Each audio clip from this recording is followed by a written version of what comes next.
बहुत हो गई बात, अब होगा ईरान का सर्वनाश।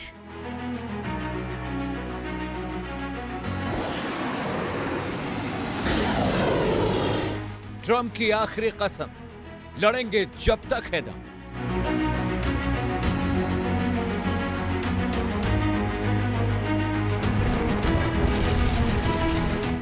नए हैं हथियार, अब फाइनल हमला है जोरदार।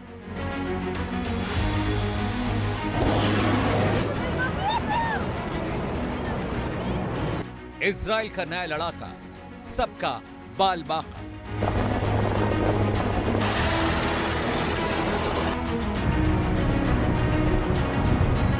घंटे बचे हैं 24, मौत की टिक टिक। जी हां दर्शकों, आज सवाल सिर्फ कानून का नहीं है, जंग की दहलीज पर खड़ी दुनिया का है। क्या ट्रंप ईरान पर बड़े हमले की तैयारी में है? क्या सीज फायर के लिए एक रणनीति है ताकि वॉर पावर रेजोल्यूशन की 60 दिनों की सीमा को दरकिनार किया जा सके? खाड़ी में बढ़ती हलचल, हथियारों की तैनाती, क्या यह आने वाले मिडिल ईस्ट वॉर का ट्रेलर है? सबसे बड़ा सवाल, क्या अमेरिका बिना कांग्रेस के मंजूरी यानी सीनेट के मंजूरी के बिना ईरान पर हमला करने जा रहा है? और अगर हमला हुआ तो क्या यह सिर्फ एक स्ट्राइक होगी या पूरे इलाके को जंग की आग में झोंकने वाला विस्फोट? तेल, अर्थव्यवस्था, वैश्विक सुरक्षा, सब कुछ दांव पर लग गई है। क्या अगले 24 घंटे में ईरान पर सबसे बड़े हमले का राउंड 2 अमेरिका के जरिए होने जा रहा है? एक्सपर्ट्स क्या कह रहे हैं वो सुनिए और समझिए। शायद हाँ, बहुत जल्दी। ऐसे में ईरान भी हो सकता है भयंकर हमले इजराइल के खिलाफ करे या गल्फ कंट्रीज़ के अगेंस्ट करे। इसीलिए इजराइल ने अब अपने iron beam air defence system को यूएई में डिप्लॉय करना शुरू कर दिया है। आयरन बीम से युद्ध की स्थिति में दुश्मन की मिसाइल के ऊपर या ड्रोन के ऊपर एक हाई एनर्जी 100 वाट की लेज़र बीम को फोकस किया जाता है। यह 10 किलोमीटर की दूरी से ईरान से आ रहे ड्रोन या मिसाइल को नष्ट कर सकता है। सबसे बड़ी बात है कि एक आयरन बीम के शॉट की कीमत महज $10 पड़ती है, जबकि एक conventional air defence missile system की कीमत $1 मिलियन पड़ती है। हाँ, अमेरिका के कॉन्स्टिट्यूशन के हिसाब से अमेरिकन संविधान में लिखा हुआ है कि अमेरिका के राष्ट्रपति इमरजेंसी में एक युद्ध को 60 दिन के लिए लड़ सकते हैं। अगर हम सोचें कि अमेरिका डोनाल्ड ट्रंप ने हमला ईरान पर शुरू किया था 1 मार्च से, तो आज के दिन यानी 1 मई को 60 दिन की अवधि ख़त्म हो रही है। ऐसी रिपोर्ट्स हैं कि हाल के समय में इजराइल ने यूनाइटेड अरब एमिरेट्स को सीक्रेट तरीके से अपने मोस्ट एडवांस्ड वेपन सिस्टम्स को, जिसमें कि एक laser based advanced weapon system भी शामिल है, उसे यूएई को प्रोवाइड कराया है। और ये जो इजराइल का यूएई को इस तरीके के वेपन सिस्टम्स को देने के पीछे उद्देश्य ये है कि यूएई अपने आप की जो रक्षा है वो ईरान के इस्लामिक रिजीम के ड्रोन्स और मिसाइल्स के हमलों से वो कर पाए, क्योंकि हाल के समय में 28 फरवरी और उसके बाद से ईरान के इस्लामिक रिजीम जिस तरीके से लगातार यूएई को भी अपना निशाना बना रही थी, लगातार ड्रोन्स और मिसाइल्स के हमले कर रही थी, तो ऐसे में यूएई की जो रक्षा की आवश्यकताओं की पूर्ति के लिए इजराइल ने यूएई को ये वेपन सिस्टम्स प्रोवाइड कराए हैं, जो कि इस बात को स्पष्ट रूप से दर्शाता है कि यूएई और इजराइल के जो संबंध हैं वो लगातार प्रगति पर हैं।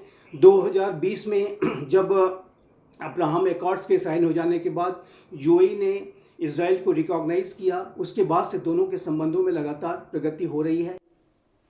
तो एक्सपर्ट्स कह रहे हैं कि हां, हमला हो सकता है। एक्सपर्ट्स को सुना, देश का सवाल भी सुन लीजिए। जी हां, सवाल नंबर 1, क्या ट्रंप सीजफायर का बहाना बनाकर वॉर पावर रेजोल्यूशन को दरकिनार करना चाह रहे हैं? सवाल नंबर 2 आपकी स्क्रीन पर, जिस पर हम चर्चा करेंगे पैनल से।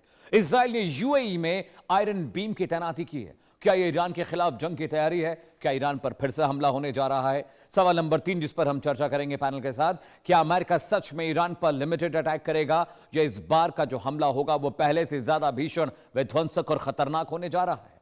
सवाल नंबर 4 आपकी स्क्रीन पर दर्शकों, अगर ईरान पर दोबारा हमला होता है तो क्या पूरा gulf full scale war zone बन जाएगा, जो अभी तक नहीं बना था? सवाल नंबर 5 आपकी स्क्रीन पर दर्शकों, यूएई में सैन्य सिस्टम तैनात से क्या खाड़ी देश अब सीधे जंग में खिंचेंगे? क्या आप जो गल्फ कंट्रीज हैं वो भी ईरान पर रिटेलिएट करेंगी, अभी तक तो नहीं कर रही थी। जी हाँ, एक बड़ा पैनल कुछ ही वक्त में हमारे साथ जुड़ने जा रहा है दर्शकों, लेकिन उससे पहले ये पूरा मामला समझिए। ईरान पर अब फाइनल वॉर का काउंटडाउन शुरू हो गया है।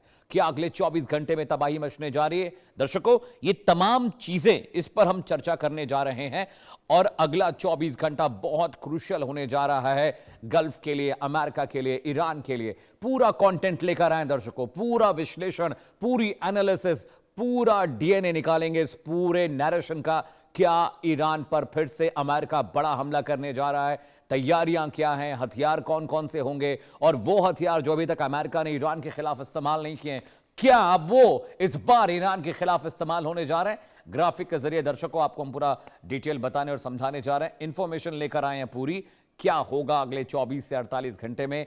क्या ईरान एक बार फिर से गवाह बनने जा रहा है एक भीषण मिलिट्री स्ट्राइक की? क्या बूट्स ऑन ग्राउंड होने वाला है? क्या फुल इन्वेजन के लिए अमेरिका जा रहा है? ये तमाम चीजें बताएंगे। इन्फो नंबर 1 आपकी स्क्रीन पर दर्शकों। अमेरिका ने 24 घंटे में 6500 टन हथियार इजराइल को भेजे हैं। क्या होगा ये हथियार? क्यों भेजे हैं इतने बड़ी पैमाने पर हथियार को? अगला इंफॉर्मेशन आपकी स्क्रीन पर।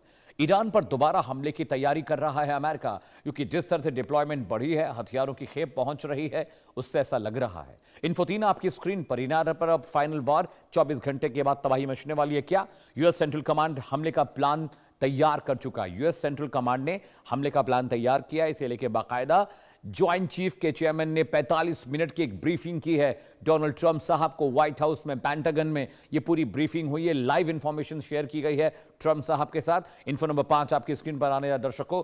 हवाई, जमीनी हथियार, सैन्य truck, joint light tactical vehicles भी इजराइल भेजे गए। तो सोचिए आखिरी तैयारी का मतलब मायने क्या है?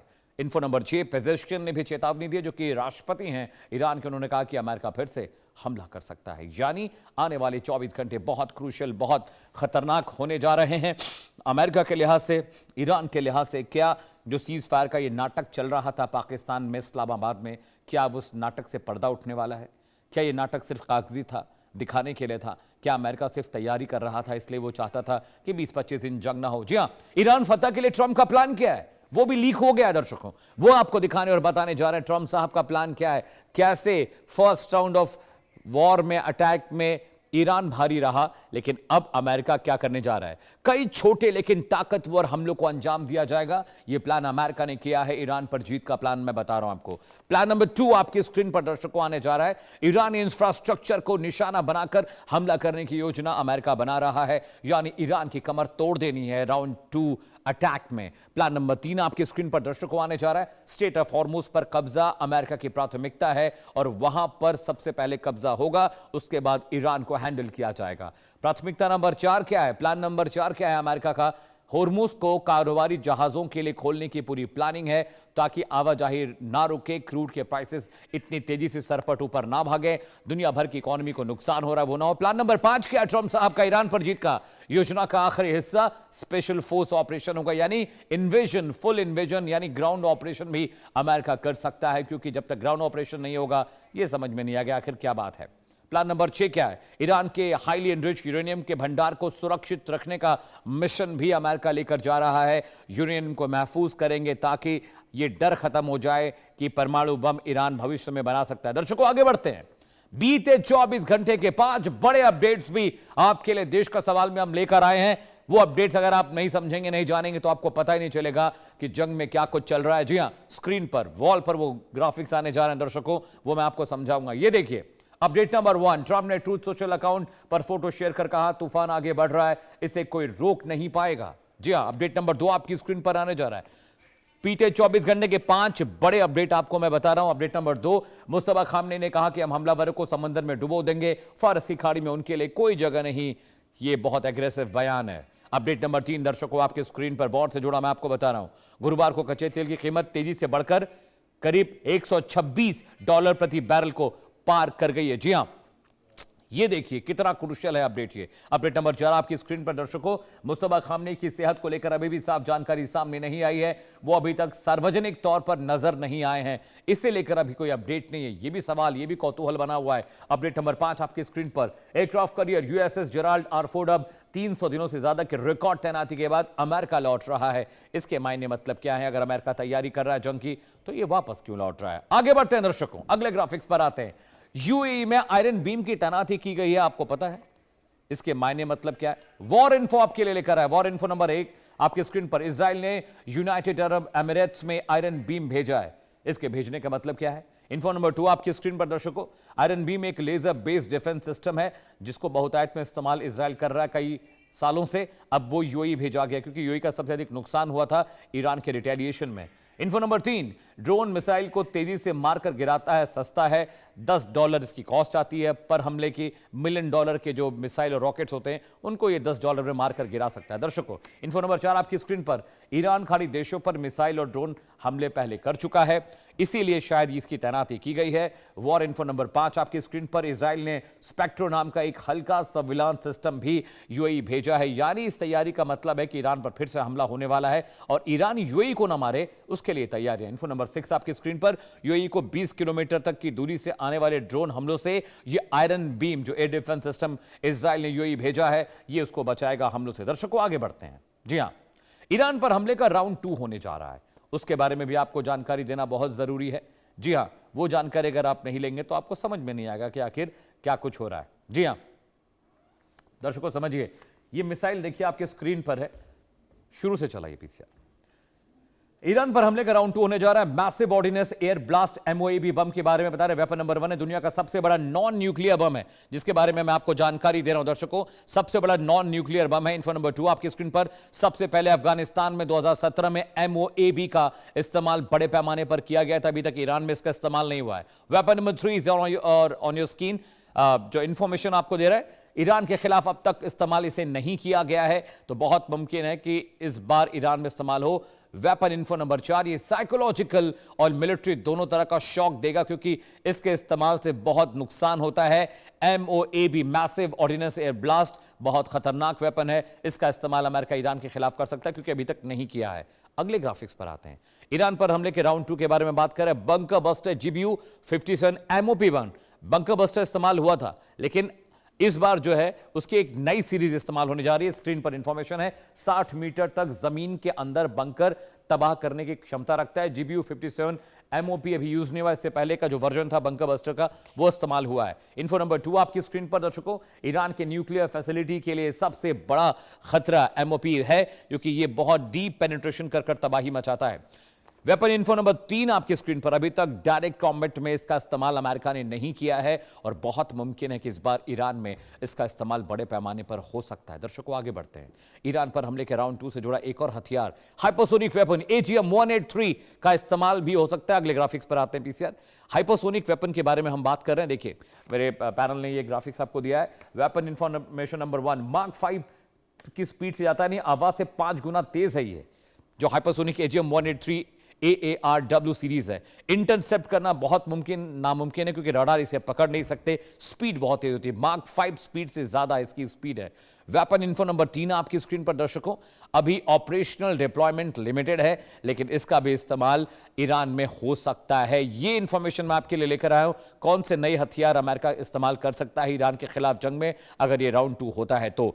वेपन इन्फो नंबर 4, ईरान जंग में अभी तक इसका इस्तेमाल नहीं किया गया है, यानी अब अमेरिका उन हथियारों को लेकर आने जा रहा है दर्शकों जो अभी तक ईरान में हुए नहीं है इस्तेमाल, अब उनका एक बड़े पैमाने पर एक्शन देखने को मिलेगा। आगे बढ़ते हैं। वार पावर्स एक्ट को लेकर बहुत चर्चा हो रही है, वो क्या है? जानकारी नंबर 1, अमेरिकी कानून है जिसे 1973 में पास किया गया था। इसका एक पेज है जो मैं आपको कार्यक्रम के दौरान समझाऊंगा भी। जानकारी नंबर 2 आपकी स्क्रीन पर दर्शकों आने जा रही है। मकसद राष्ट्रपति की युद्ध शुरू करने की शक्ति पर नियंत्रण करना है, यानी राष्ट्रपति अगर जंग की मियाद बढ़ाए तो सीनेट यानी संसद उसे कंट्रोल कर सके। जानकारी नंबर 3 आपकी स्क्रीन पर दर्शकों आने जा रही है। कानून सीनेट को और मजबूत करने के लिए बनाया गया ताकि राष्ट्रपति अपनी मनमानी न कर पाए। जंग का ऐलान तो करें, लेकिन 60 दिन के भीतर जंग खत्म करनी होगी, नहीं तो सीनेट की परमिशन लेनी होगी। जानकारी नंबर 4 आपकी स्क्रीन पर। बिना सीनेट की अनुमति के लंबी लड़ाई नहीं लड़ी जा सकती। कांग्रेस की परमिशन जरूरी है, संसद का यस जरूरी है, नहीं तो आप जंग नहीं लड़ सकते। जानकारी नंबर 5 आपकी स्क्रीन पर। Info number 5 is on your screen.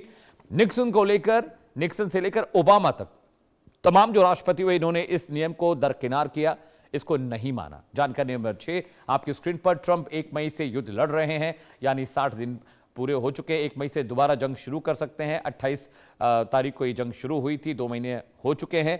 क्या दोबारा परमिशन लेंगे? जानकारी नंबर 7 आपकी स्क्रीन पर। वॉर पावर्स एक्ट के तहत अगर युद्ध जारी रखना है तो संसद से अनुमति लेनी होगी, लेकिन ट्रंप साहब मूड में दिखाई नहीं दे रहे हैं कि संसद से इस बाबत वो परमिशन लेंगे कि वो ईरान पर जंग फिर से डालना चाहते हैं, शुरू करना चाहते हैं। दर्शकों, आगे बढ़ते हैं।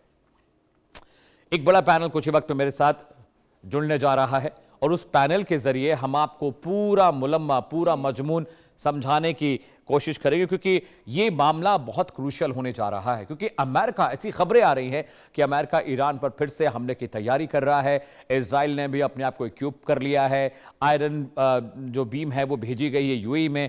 6500 टन हथियार अमेरिका ने इजराइल को भेजे हैं और जितने भी फौजी अड्डे मिडिल ईस्ट में हैं वहां पर सुरक्षा बढ़ा दी गई है।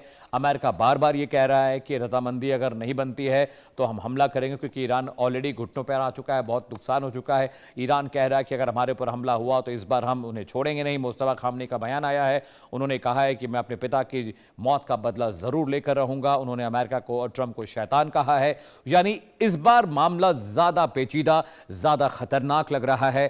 क्या अमेरिका इस बार जो रिटेलिएशन करेगा, जो ज्वाइंट रिटेलिएशन अब से पहले हुआ, क्या उससे ज्यादा खतरनाक ये रिटेलिएशन होने जा रहा है? और एक्सपर्ट के जरिए हम आपको बताएंगे।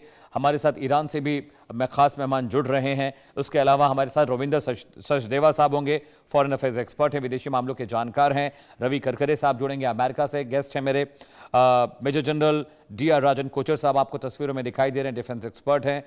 सर, आपका बहुत बहुत स्वागत है। इसके अलावा नज़र अब्बास रिजवी साहब मेरे साथ हैं, ईरान से लाइव जुड़े हैं, उनका भी बहुत बहुत स्वागत है। सबसे पहले रिजवी साहब, मैं आपके पास आ रहा हूं। ये जो तैयारियां चल रही हैं, आयरन बीम भेजा गया है वहां पर इजराइल के जरिए यूएई में, और जितने फौजी अड्डे अमेरिका के गल्फ कंट्रीज में थे वहां पर थोड़ी सी सुरक्षा बढ़ा दी गई है। ये बिल्कुल पुख्ता जानकारी है। 6500 टन हथियार अमेरिका ने इजराइल को दोबारा भेजे हैं, ये भी पुख्ता जानकारी है। मतलब ये सिर्फ ऐसा शगुफा नहीं किसी ने छोड़ा, ये पूरा आइडेंटिफाइड इंफॉर्मेशन है जो मैं आपको बता रहा हूँ। और इसके अलावा व्हाइट हाउस में भी, पेंटागन में ब्रीफिंग हुई है करीब 40-45 मिनट ईरान को लेकर। आपको क्या लग रहा है, क्या अमेरिका फिर से अटैक का प्लान कर रहा है, या ये साइकोलॉजिकल वॉरफेयर है, दबाव बनाने की कोशिश है, ये सिर्फ साइकोलॉजिकल गेम है जो ट्रंप साहब खेल रहे हैं? बिस्मिल्लाहिर्रहमानिर्रहीम। सबसे पहले आपको, आपके पैनलिस्ट को, तमाम दर्शकों को आदाब अर्ज करते हैं। जी देखिए, ये जो नया जो आया है, जो ब्रीफिंग आई है ट्रंप की तरफ से और यूएस की तरफ से, इससे पहले मैं थोड़ा सा 2 हफ्ते पीछे जाऊंगा। 2 हफ्ते पहले क्या बात चल रही थी? ट्रंप की साइड से बात आई थी कि देखिए, हमने जो है ब्लॉकेट लगा दिया है और ईरान की इकोनॉमी पूरी तरह से बर्बाद हो गई है। ईरान के पास पैसे नहीं बचे हैं, ईरान तेल नहीं बेच पा रहा, इसलिए ईरान जो है बहुत जल्दी निगोशिएशंस के लिए तैयार हो जाएगा। उसके बाद कहा गया ईरान के तेल के कुएं जो हैं, देखिए उनका तेल बाहर नहीं जा पा रहा, बहुत जल्दी उनके तेल के कुएं में ब्लास्ट हो जाएगा। फिर ये पूरी दुनिया में चर्चा रहे कि ईरान के तेल के कुएं फटने वाले हैं, खत्म होने वाले हैं, वो भी खत्म हो गया। तो ये ट्रंप का स्टाइल है, ट्रंप का स्टाइल है। रोज सुबह उठते हैं, जो उनके मूड में आता है थोड़े से वो फेक नैरेटिव जो है पुश कर देते हैं, और फिर वहां से यूएस का एडमिनिस्ट्रेशन, यूएस का मीडिया भी इसको आगे बढ़ाता है कि अब जंग होने वाली है। जितने भी आपने हथियारों के नाम बताए, जितने भी आपने हमले, ये सारी बातें बताई, वो बातें सही हैं, लेकिन मेरा सवाल यह है कि क्या अब तक किसी भी तरह का हमला जो अब तक हुआ था 40 दिनों में, उसमें कौन सी कमी हमले में रह गई थी?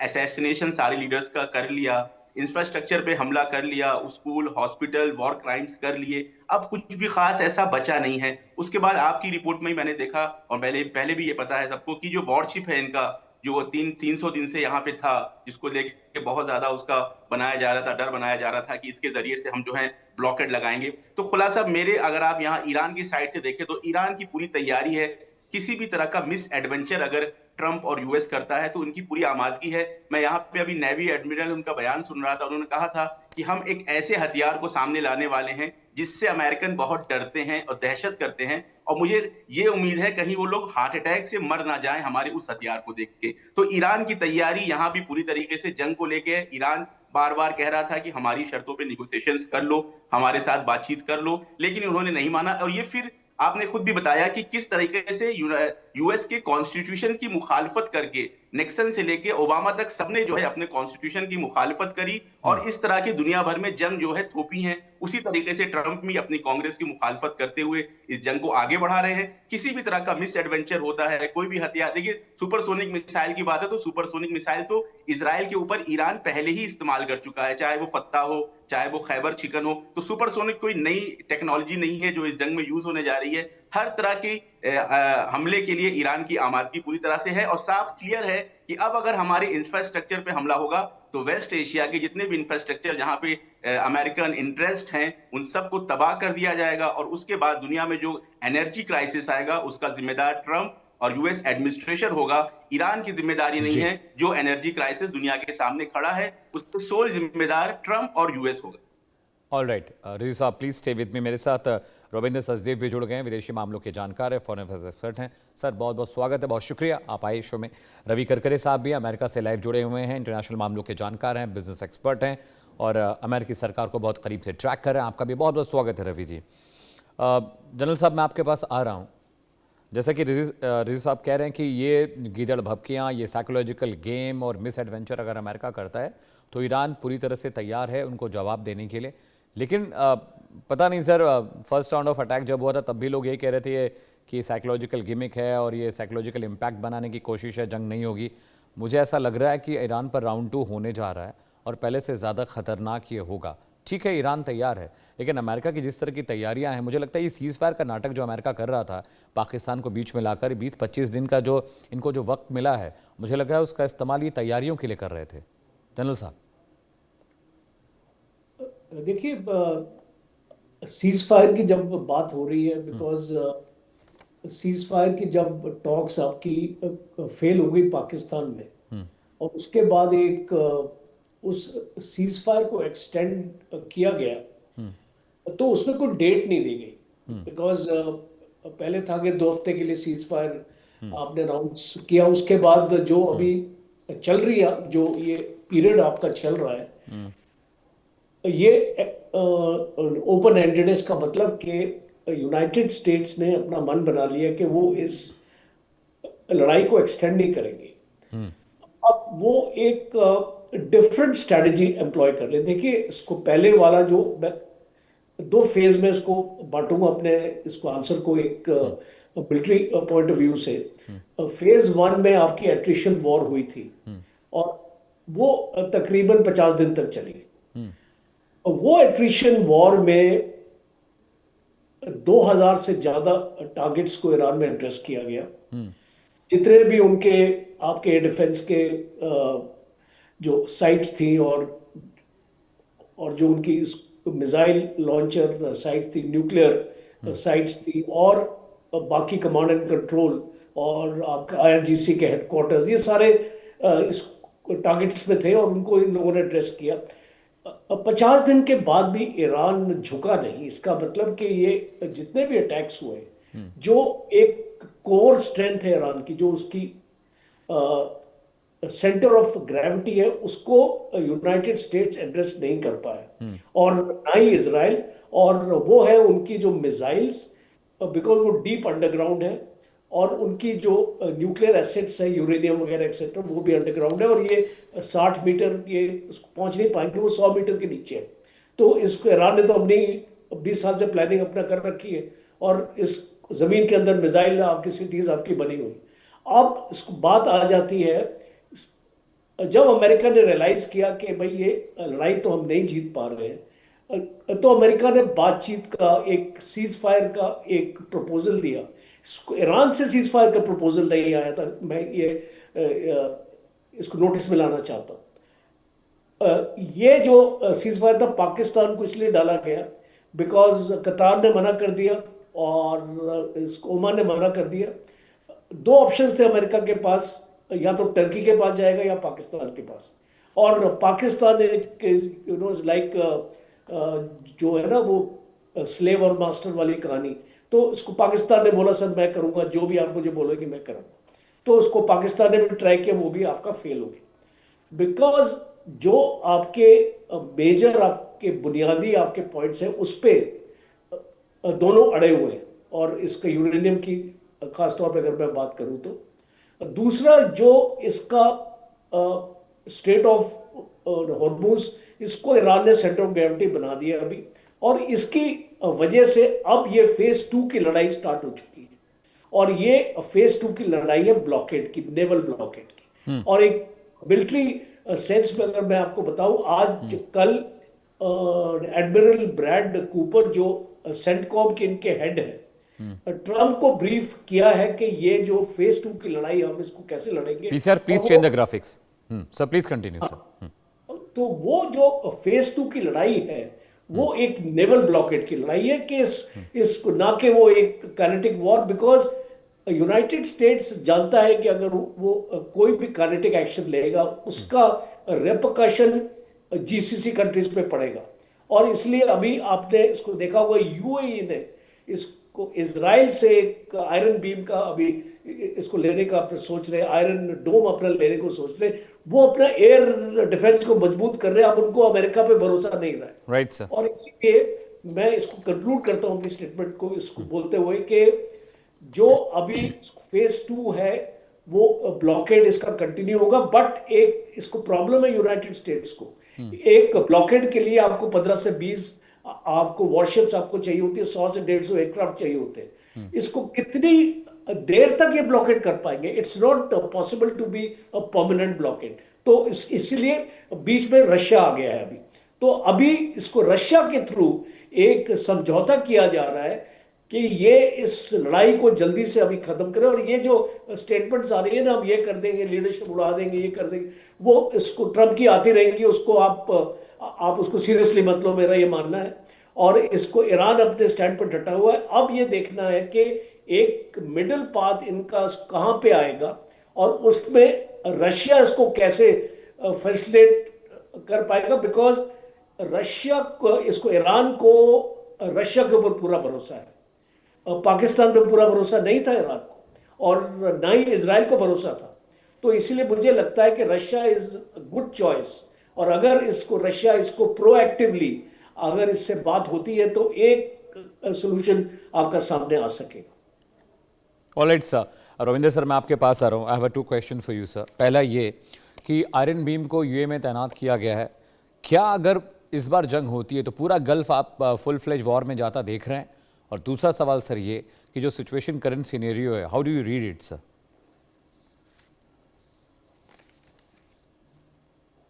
Sir you are on a mute, Ravinder sir.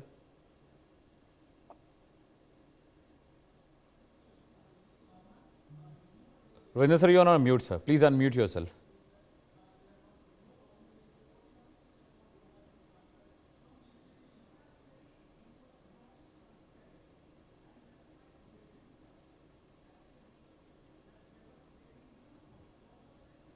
Sir, I can't hear you. PCR, आवाज आ रही है आपको उनकी? Sir, we'll connect you again. We'll try to connect you again. थोड़ा ऑडियो का इशू है। रवि जी, आपके पास मैं आ रहा हूँ। Can you hear me, Ravi ji? Am I audible to you? Please unmute yourself, sir. Ravi ji, please unmute yourself. Okay, you are not mute. Please check करिए, audio नहीं आ रहा है। ठीक है, पीसर please play the graphic on the screen, move the shots.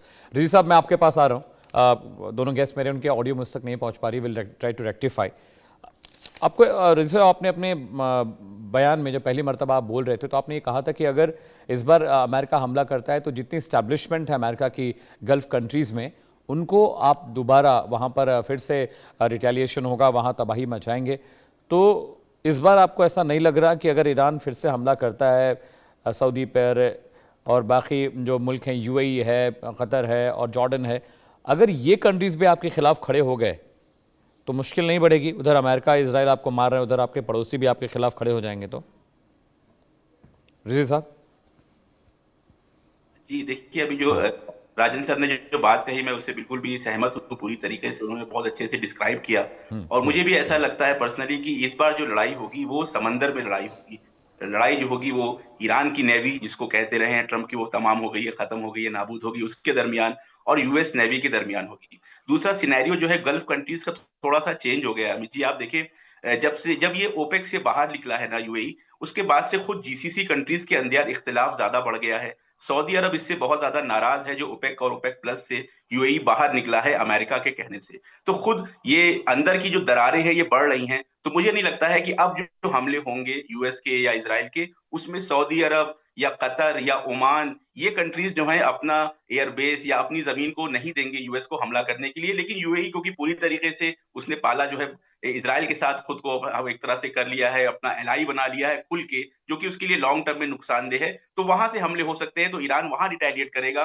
Personally मुझे ऐसा लगता है कि सऊदी अरब क्योंकि जिस तरह से ईरान ने भी हज के मौके पे अपने हाजी भेजे हैं और वहाँ पे स्वागत हुआ है सऊदी अरब के अंदर ईरानी हाजियों का, मुझे लगता है कि ये सऊदी अरब और ईरान कहीं न कहीं नज़दीक आ रहे हैं और एक कॉमन ग्राउंड पे उनकी बातचीत चल रही है। तो नेक्स्ट राउंड जब ये लड़ाई का होगा, ज़्यादातर समंदर में होगा और जिस तरह के बयानात यहाँ ईरान की जो आईआरजीसी की नेवी और मिलिट्री की जो नेवी, मुझे लगता है कि अनकरीब दुनिया एक बहुत बड़ा हादसा देखेगी, एक बहुत बड़ा नया डेवलपमेंट देखेगी। वो ये शायद मैं कह रहा हूँ, इसमें कंफर्म नहीं कह रहा हूँ, ये मेरा पर्सनल ओपिनियन है कि यूएस का वॉरशिप हम डूबते हुए देखेंगे। देखिए इस जंग में यूएस की जो मिलिट्री की सुप्रीमेसी थी, यूएस की जो हेजीमनी थी, वो पूरी तरह से खत्म हो गई है। पूरे मिलिट्री एक्सपर्ट इसको कह रहे हैं। ईरान ने अपनी मिसाइल पावर से यूएस बेसेस को तबाह कर दिया, इजराइल को बहुत नुकसान पहुंचाया। लेकिन हो सकता है कि अगले मरहले में हम देखें यूएस का कोई बड़ा वॉरशिप, चाहे वो अब्राहम लिंकन हो, चाहे वो बुश हो, कोई वॉरशिप अगर डूब जाता है पर्शियन गल्फ के अंदर, तो वे मौका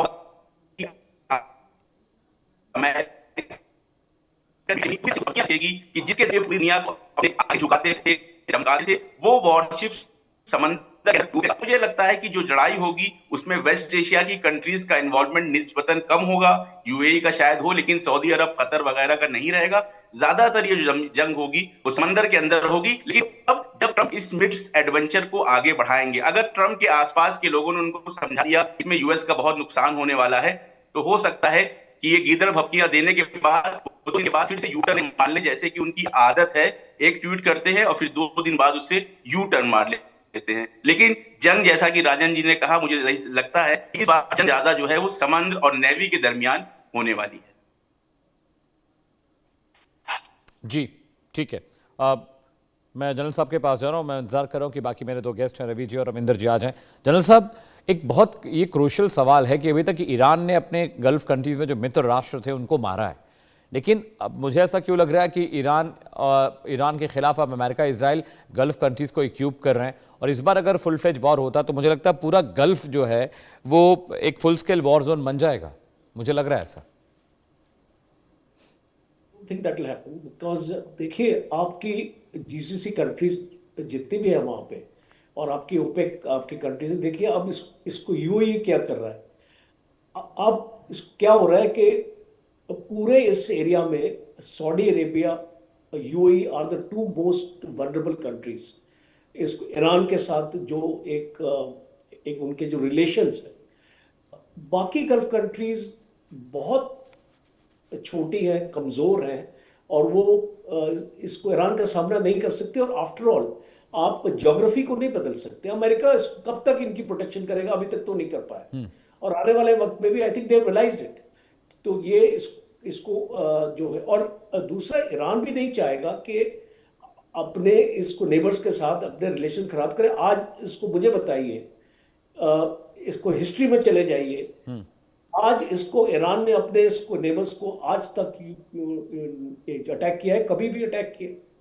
कभी भी हमला हुआ ईरान का ये जो इनके ऊपर, एक्सेप्ट फॉर एक प्रॉक्सी अटैक हमने देखा था एक अरामको ऑयल फील्ड्स में 2019 में, इसको जहाँ पे हाउथीज ने किया था वो प्रॉक्सी अटैक, इसके ऊपर किया था सऊदी अरेबिया के। उसके बाद चाइना का रोल आया और चाइना ने सऊदी अरेबिया और इसको ईरान के बीच में दोस्ती इस कायम की, उनके डिप्लोमेटिक रिलेशंस भी रिस्टोर किए। आज पैसे तो आपकी एम्बेसीज भी नहीं थी फंक्शनल, बट आज की डेट में फंक्शनल है।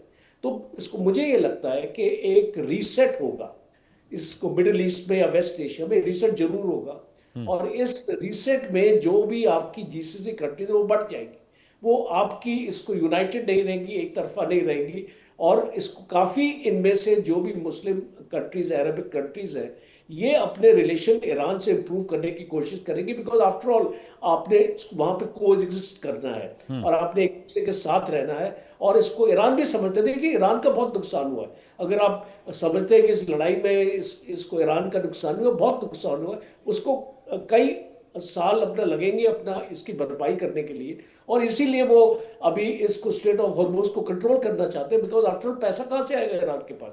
आपने ब्लॉकेट कर दिया, और आपने जो इसका जो आपका जो मेन आपका जरिया था ईरान का, जहाँ से इकोनॉमी उनकी चलती है, वो उनका ऑयल है, और वो जो खर्ग आइलैंड्स में 90% आपका जो आपकी फैसिलिटीज है वहाँ से आपके रिफाइन होके निकलता है ये ऑयल, तो आप, और इस क्रूड ऑयल का भी है, तो आप इसको ईरान यही इसको बोल रहा है, यू रिमूव द ब्लॉकेट, इसको बातचीत हम करेंगे, हम स्ट्रेट ऑफ हॉर्मुज को भी खोल देते हैं, बिकॉज 10 दिन के लिए ईरान ने तो अनाउंस किया था, तो एक रेसिप्रोसिटी नहीं मिली उसको अमेरिका से। अगर अमेरिका उस टाइम पे बोल देता कि हमने इसको 10 दिन के लिए खोल दिया है, और इसको ईरान का as a goodwill gesture, because you see there is a lack of trust, और इसको बातचीत के, जब बातचीत होती है तो लड़ाई हो जाती है, उस टाइम अमेरिका अटैक कर देता है, तो ईरान इसको क्या एक्चुअली समझेगा इनका बातचीत का इंटेंशन है, और इसको मुझे ऐसा लगता नहीं अमेरिका एक एक्चुअली फंस गया इस लड़ाई में, और उसको बातचीत से उसको कुछ भी हासिल होने वाला है, बिकॉज अल्टीमेटली मुझे लगता है अमेरिका को यहां से वापस जाना पड़ेगा, और कोई ऑप्शन नहीं है अमेरिका का। इजराइल को वो एक्टिव रखेगा, बिकॉज मुझे लगता है इजराइल को वो मैक्सिमम हेल्प अपना देता रहेगा, बट अब क्योंकि डोमेस्टिकली भी अमेरिका के ऊपर प्रेशर है, एक तो कांग्रेस का है, ऊपर से आपकी उसकी जो पॉपुलेशन है, आपका American population, it is against the war, और वो नहीं चाहते लड़ाई को आगे लेके जाना। अमेरिका का ये $25 बिलियन बोलते हैं, I think America spend more than $100 billion, और ये जो लॉसेस हुए अमेरिका के 29 एयरक्राफ्ट अमेरिका के गिरे, ये एक्चुअली बताने की कोशिश नहीं करते, ये इसको मीडिया में, इसका वेस्टर्न मीडिया में इसको हाईलाइट नहीं करते, बट अमेरिका का नुकसान बहुत हुआ है, और इसको अगर वो बोल सकते हैं कि लड़ाई इसको जीत के जा रहे हैं, तो मुझे हंसी आएगी इस पे, बिकॉज ये वर्ल्ड इसको बिलीव कर सकती है कि लड़ाई अपना जीत के जा रही है। ईरान का नुकसान बहुत किया, आपने उनके ब्रिजेस उड़ा दिए, हॉस्पिटल उड़ा दिए, आपने स्कूल के आपने बच्चे मार दिए, तो ये कोई इसको लड़ाई थोड़ी है। आई मीन एक मिलिट्री दूसरे मिलिट्री के अगेंस्ट अटैक करेगी, तो मिलिट्री टारगेट्स को आप अटैक कीजिए, सिविल इंफ्रास्ट्रक्चर को क्यों आप अटैक कर रहे हैं? और जब आपने ईरान के इस पार्स जो ऑयल फील्ड पे आपने अटैक किया, तो ईरान ने भी जवाबी इस कतार की इसको ऑयल फील्ड पर अटैक, गैस प्लांट्स पर अटैक किया। सो ये जो आपका जो रेड सी है, मैं इसको अमेरिका को वार्निंग देना चाहता हूँ आपके चैनल के थ्रू, कि अगर वो और अटैक्स अगर इस काइनेटिक करेंगे तो ये लड़ाई बाब अल मंदब तक चली जाएगी, रेड सी तक चली जाएगी। आज तक आपके हाउथीज, रिजवी साहब मुस्कुरा रहे हैं, मैं एक तो पूछूंगा कि वो मुस्कुरा क्यों रहे हैं, और एक सवाल मेरा भी है। रिजवी साहब, ठीक है कि अमेरिका ने गलती की ईरान के साथ जंग में मुफ्तला होकर, ये हम सब समझ गए, क्योंकि ये जंग इतनी लंबी चली, लेकिन अमेरिका जो आपसे कराना चाहता था वो अमेरिका करा नहीं पाया, ना तो आपके न्यूक्लियर प्रोग्राम को बंद करा पाया, ना तो आपके यूरेनियम को हासिल कर पाया, और जिस तरह का नैरेटिव वो चला रहा था कि परमाणु बम ईरान के पास है, उनकी न्यूक्लियर फैसिलिटी को जब तक हम तबाह नहीं कर देते तब तक ये जंग हमारी जारी रहेगी। लेकिन ये कैसी जिद है, क्योंकि जब जंग होती है तो कोलैटरल डैमेज के नाम पर आवाम मरती है, जिससे आप लोग एक एग्जाम्पल देते हैं कि स्कूली बच्चों पर अमेरिका ने हमला किया, वो गलत था, महिलाएं मारी गई, बुजुर्ग मारे गए, बच्चे मारे गए, वाटर प्यूरीफायर्स जो आपके थे वो तबाह हो गए, सरकारी इमारतें तबाह हो गई, पूरा जो इकोनॉमी है वो डंप हो गई, आपके जो न्यूक्लियर साइट थी जो आप सिविल न्यूक्लियर प्रोग्राम्स के लिए इस्तेमाल करते हैं उसको भी नुकसान हुआ है, आपकी रिफाइनरीज को नुकसान हुआ है। अब स्ट्रेट ऑफ हॉर्मुज लॉक है, चाहे वो आपकी वजह से हो, चाहे वो अमेरिका की वजह से हो, चाहे इजराइल की वजह से हो, लेकिन पूरी दुनिया का नुकसान हो रहा है। तो ये कैसी जिद है कि हम अमेरिका को ख़त्म करके रहेंगे, झुका के रहेंगे, भले हमारे लोग कुर्बान हो जाएं, हमारा देश तबाह हो जाए, हम ठीक है, हम रॉकेट पावर हैं, हमारे पास दुनिया के सबसे अच्छे ड्रोन, सबसे अच्छे मिसाइल्स हैं, लेकिन ये किस कीमत पे हो रहा है? अपनी जनता के, अपनी आवाम की कीमत पर आप ये जंग जीतना चाह रहे हैं। अमेरिका का नुकसान क्या हो रहा है? अमेरिका के आप सैनिक मार पाएंगे, बहुत करेंगे, अमेरिका के सैनिक मार देंगे, उनके लोगों की तो नुकसान कुछ नहीं। अमेरिका तो बहुत दूर है आपके यहाँ से, अमेरिका तो बैठा हुआ दूर आपसे, वो 11 से 12,000 किलोमीटर दूर आपके है रेल डिस्टेंस से। लेकिन अगर ये जंग चलती है लंबी, तो आपकी आवाम को भी तो नुकसान है, आपका अपने देश को भी तो नुकसान हो रहा है। कुछ रास्ता बीच का निकलना चाहिए, मुझे अमित जी, लगता आप है। जो कह रहे थे कि मैं मुस्कुरा इसलिए रहा था क्योंकि राजीव साहब बहुत अच्छी बातें कर रहे थे, तो मुझे उस पर वाकई खुशी हुई कि उन्होंने बहुत अच्छे से समझाया कि सिनेरियो क्या है। और अभी तो बाबे मंदब जो है उसको नहीं टच किया गया है, उसको नहीं बंद किया गया, तो मुझे उस पर अच्छा लगा कि कोचर साहब ने बहुत अच्छे से बयान किया। दूसरी बात देखिए अमित जी, ये जो जंग है ना, जंग लाजिम हो तो लश्कर नहीं देखे जाते वाली बात है। और जिस तरीके से अमेरिका ने हमला किया 2 बार निगोशिएशन के दौरान, ये समझ में आया, दुनिया ने भी कबूल किया, आपके चैनल ने भी दिखाया, दुनिया की मीडिया और दुनिया की जितने भी लोग हैं वो समझ गए कि ये लड़ाई जो है वो अमेरिकन हेजिमनी की लड़ाई है। अमेरिका ये कह रहा है कि सबने हमारी बातें मान ली, वेस्ट एशिया में सब हमारे सामने झुके हुए हैं, ईरान हमारे सामने क्यों नहीं तस्लीम हो रहा, हम उसको तस्लीम करके रहेंगे। और ईरान के अंदर आवाम, आर्म फोर्सेस हों, यहाँ के लीडर्स हों या सुप्रीम लीडर हों, सबका ये कहना है, एक मत में यूनाइट होकर सबका ये कहना है कि हम शहादत देने को तैयार हैं, लेकिन इस अमेरिकन हेजिमनी को हम खत्म करके ये कौन रहेंगे। कह रहा है अमेरिका रजी का साहब? नुकसान, क्या अमेरिका क्या ये एक आवाम एक कह एक रही है, 20 साल ये का आवाम कह रही है। नौजवान, मैं आपको वीडियो, एक 18 साल की लड़की, एक 70 साल का बुजुर्ग, ये स्कूल 15 जाने साल वाले के बच्चे बच्चे, आपसे कह रहे 15 हैं कि हम साल के, कुर्बानी को 12 तैयार है। साल सेना के, कुर्बानी 10 के लिए साल के तैयार होगी बच्चे, ना, मैं आप बता कुर्बानी रहा के हूं लिए आपको, तैयार होंगे, यहाँ पे पूरी जो आवाम रोज कुर्बानी रात के लिए में, तैयार तो नहीं होगी यहाँ ना। पे जो रैलीज होती है, रोज रात में जो रैलीज होती है, यहाँ पे जो, मैं वही बता रहा हूँ आपको, यहाँ पे जो रोज रात में रैलीज होती हैं जिसमें लाखों लोग रोज रात में शामिल होते हैं, वो बच्चे कह रहे हैं, जवान कह रहे हैं, जेन जी जिसे आप कहते हैं, वो सब कह रहे हैं, बूढ़े बच्चे जवान सब कह रहे हैं कि ये जंग अमेरिका को हरा के ही हम रोकेंगे। ये डेटरेंस इजाद करनी है हमें, ताकि अमेरिका दोबारा हमारे पर हमला ना करे। अगर इस वक्त इस जंग को ऐसे खत्म किया गया जैसे पिछले साल खत्म किया गया था, तो अगले साल फिर हमारे ऊपर हमला करेंगे। ये यहाँ की आवाम कह रही है, ये यहाँ की जनता कह रही है, और पूरी तरीके से आवाम इस वक्त यहाँ की हुकूमत और के सिस्टम के साथ है। और ये तो दुनिया को खुशी मनानी चाहिए कि ईरान एक इतना बड़ा काम कर रहा है दुनिया के लिए, अमेरिकन हेजिमनी को खत्म कर रहा है। ईरान कह रहा है दुनिया को, देशों को आजादी होनी चाहिए अपने फैसले खुद लेने की। अमेरिका कौन होता है डिक्टेट करने वाला? तुम्हें न्यूक्लियर पावर यूज करनी है, तुम्हें तेल यहां से खरीदना है, तुम्हें वहां से खरीदना है, इस पे सैंक्शंस, उस पे सैंक्शंस। तो ये पूरे ईस्ट की तरफ पावर शिफ्ट हो रहा है, जो सर ने अभी कहा, राजा सर ने, यहाँ बिल्कुल न्यू वर्ल्ड ऑर्डर आ रहा है। वेस्ट एशिया से ये शुरू राइट। होगा, जहां पे पावर बैलेंस दुनिया का चेंज होने वाला है। अमेरिका हेजिमनी खत्म होगी, ये ठीक है रवि सबसे बड़ी जीत साहब, होगी गेस्ट ईरान बहुत की। देर से जुड़ नहीं पा रहे थे। रवि साहब हमारे साथ हैं, रवि करकरे जी अमेरिका से लाइव जुड़े हुए हैं। रवि सर, ऋषि साहब की बात भी आप सुन ही रहे हैं, और जनरल साहब भी जो बात बता रहे हैं, दोनों ही अपनी जगह बिल्कुल सही हैं। लेकिन अभी जो हालत हाजरा है कि जो सिचुएशन है कि अमेरिका इक्विप कर रहा है इसराइल को, जनरल साहब ने कहा कि हाँ, इसराइल को मजबूत कर कर रखेगा अमेरिका, एक एंटिटी उसको मिडिल ईस्ट में चाहिए। लेकिन ये जंग इतनी ज़्यादा लंबी, जितनी ज़्यादा ये जंग लंबी चलेगी, ईरान में सब लोग कुर्बानी के लिए तैयार हैं, कंकड़ पत्थर से लेके 70 साल के बुजुर्ग तक। रजी साहब ये कह रहे हैं कि पूरा देश कुर्बान होने को तैयार है अमेरिका की इस दादागिरी से लड़ने के लिए। बच्चा बच्चा, बूढ़ा बूढ़ा, जवान, कतरा कतरा तैयार है। देश बर्बाद हो जाए, जल जाए, खत्म हो जाए, ईरान को उसकी चिंता नहीं है। तो ये तो उनका नैरेटिव हो गया। अमेरिका का नैरेटिव मुझे ये बताइए कि 60 दिनों के बाद उनको स्पेशल वॉर परमिशन लेनी पड़ती है सीनेट से, ट्रंप साहब वो ले नहीं रहे हैं। लेकिन बड़ी मुश्किल ये है कि ट्रंप और ईरान की लड़ाई में पूरी दुनिया बर्बाद हो रही है। अभी जो सिचुएशन बन रही है रवि सर, वहाँ पर आयरन बीम भेजा गया है और भी बहुत सारे वॉर मशीन्स यूएई में तैनात कर रहा है इसराइल। इसका मतलब क्या है? 6500 टन हथियार इसराइल को भेजे गए।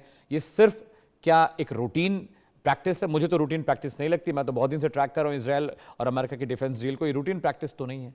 आयरन बीम यूएई भेजा गया, ये रूटीन प्रैक्टिस तो नहीं है। क्या एक नई जंग की तैयारी कर रहा है अमेरिका? देखिए, फर्स्ट ऑफ ऑल आपको जो उनका लॉ जो है 60 दिन का, उसमें एक चीज़ जो आपको शायद पता है या नहीं है, मुझे नहीं पता, कि उसमें एक इंटरेस्टिंग फुटनोट है। वो फुटनोट ये है कि अगर ट्रंप कल कहता है कि मुझे 30 दिन और चाहिए क्योंकि मैं अपने ट्रूप्स को वापस लाना चाहता हूँ, तो उसमें एक कंसेशन है। ये आपको याद रखना चाहिए कि ये इम्पोर्टेंट है। जो मुझे लगता है वो उसका भी इस्तेमाल करने की कोशिश करेंगे। दूसरा जो उनकी आर्ग्यूमेंट रही है वो ये रही है कि हम देखिए, जिस दिन सीज फायर हमने बोला था, तो वो डेडलाइन जो है वो उसी दिन खत्म हो गई थी। तब 9 फ्रेश डेडलाइन भी शुरू कर सकते हैं। ये 2 सिनारियोज हैं जी। जो ट्रम्प एडमिनिस्ट्रेशन आर्ग्यू कर रही है। तीसरा जो आप एक तो साइकोलॉजिकल जो आपने बहुत बढ़िया हमेशा एनालिसिस करते हैं, तो उसमें साइकोलॉजिकल गेम जो है वो बहुत ज़्यादा स्ट्रांग है। पर जो यूएई ने जो स्टेप्स लिए हैं वो अनप्रेसिडेंटेड है और जो ले रहा है, क्योंकि यूएई का जो आपने इसराइल का बताया था वो अभी नहीं आया है। वो एक सीक्रेट एक और जो रिपोर्ट आ रही है वो ये रिपोर्ट आ रही है कि यूएई और क्योंकि I2U2 मत भूलिए, एक I2U2 का जो सिस्टम है, India, Israel, USA and UAE का जो एक गठन है, उसके तहत जो है यूएई ने इसराइल से पहले ही सपोर्ट मांग लिया था आयरन बीम का। तो ये जिससे काफी बाकी जो जीसीसी के जो देश हैं वो काफी ज्यादा नाराज है। I don't know if you know this is also another internal politics of GCC. Right. अब जो जंग जो है जो आपने पूरा पूरा बताया है, तो मेरे हिसाब से देखिए 60 दिन बहुत लंबा टाइम होता है और बहुत ज़्यादा नुकसान हो चुका है। और अमेरिका से ज़्यादा जो जीसीसी कंट्रीज का तहस नहस हुआ है, उससे जो बात बिल्कुल सही है कि stepping up on the accelerator, और जो एक्सेलरेटर दब चुका है कि वर्ल्ड ऑर्डर की रीऑर्डरिंग हो रही है। एकदम से तो नहीं होगा, पर उसमें अमेरिका का जो हेजेमनी जो बात बिल्कुल सही सही बोली है, वो खुद ही ट्रम्प ने अपने पाँव पे कुल्हाड़ी मार के वो शुरू कर दी है। क्या वो एकदम हो जाएगी? बिल्कुल नहीं, उसको टाइम लगेगा और उसके हमको इंडिकेशंस दिख रहे हैं। मेरे हिसाब से जो मुझे लगता है कि जो भी कि जो अभी हायरिंग हुई थी जहाँ पे उसको बहुत ज़्यादा ग्रिल किया गया है, वहां पे भी मुझे बहुत क्लियर ये निकल के आ रहा है कि डेमोक्रेट्स में भी 2 डिविजन्स हैं। एक डेमोक्रेट्स डिवीजन ये कह रहा है कि आप ईरान को अगर आपने शुरू किया है उसको बिल्कुल डिस्ट्रॉय कर दीजिए। एक ये भी आ रहा है, अगर आपने बोल्टन की कोई कमेंट्री सुनी हो या उनका कुछ सुना हो, तो वो कह रहे हैं कि बोलो कि आप बिल्कुल इसको खत्म कीजिए। पर दूसरा जो है वो कह रहा है कि मतलब कि इशू क्या है, आप अगर किसी तरीके से इसको रिजॉल्व कर सकते हैं और यूरेनियम एनरिचमेंट का जो प्रोसेस है उसको अगर वो पीस पर्पस में, क्योंकि पहले भी जो है वो बात हो चुकी थी, तो आई थिंक राइट नाउ मुझे जो लगता है, ऑल्दो इंडिकेशन तो दिख रहे हैं कि बहुत बड़ा कुछ युद्ध हो सकता है, पर मोदी जी भी जाने वाले हैं। मोदी जी तो नहीं जाएंगे अगर उनको लगेगा कि यहाँ पे कोई वॉर होने वाली है। एंड अगर पुतिन की आपने कल बात की थी, पुतिन और ट्रम्प की, तो सर ने भी रशिया के बारे में बात की है। I don't think at this point nobody is in position, मतलब किसी कोई भी किसी पोजीशन में है एक बहुत बड़ी वॉर में आ सकते हैं। अब प्रॉब्लम ये है कि ईरान का भी बिल्कुल अनप्रेडिक्टेबल है, तो ऐसा नहीं बोल सकते, क्योंकि आजकल ये भी नहीं पता कि ईरान की क्लियर लीडरशिप क्या है।